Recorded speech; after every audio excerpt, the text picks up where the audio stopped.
এই ভিডিওটা শুনেন, এটা খুব মূল্যবান আলোচনা করেছেন উনি, শুনেন।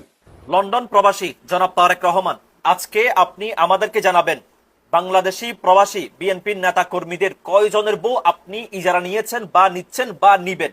যেই বেয়াদব ছেলেটা, যে টুকাই ছেলেটা কিছুদিন আগে বলল আমরা যারা প্রবাস থেকে দাঁড়িপাল্লায় ভোট দিচ্ছি বা ভোট দিব, আমরা নাকি আমাদের বউ আমাদের মা নাকি জামাতের আমিরের কাছে ইজারা দিচ্ছি। সেই বেয়াদব ছেলেকে, সেই টুকাই ছেলেকে আপনি তার কাঁধের উপর হাত দিয়ে তার বাহাবা দিচ্ছেন, আবার তাকে বলে দিচ্ছেন যে আমি তোমার ভিডিও দেখি, তোমাকে ফলো করি।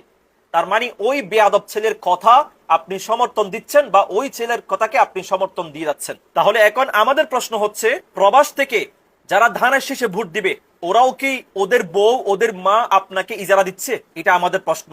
আপনি একটু আমাদেরকে জানাবেন কয়জনের বউ আপনি এই পর্যন্ত ইজারা নিয়েছেন বা নির্বাচনের পরে ইজারা নিবেন। আপনি যেহেতু সোশ্যাল মিডিয়াতে যারা কন্টেন্ট ক্রিয়েটর, যারা রিলস বানায়, ওদেরকে আপনি খুব বেশি ফলো করেন, আপনি নিজেও একজন